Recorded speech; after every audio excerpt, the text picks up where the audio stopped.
forward that even to another experience as a young flyer, one particular day trying to transit Europe. And it's one thing to be in the back of an airplane when somebody else is doing flying, but if you're over continental Europe and you're flying the airplane, there's thunderstorms all over the continent. Everybody is on the radios asking for something in the most congested airspace in the world.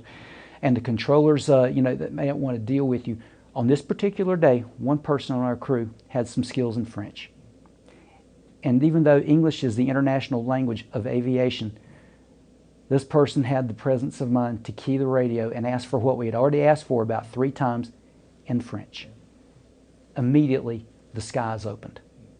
We were able to get what we needed to get around some weather, to get on to our destination, and complete our mission.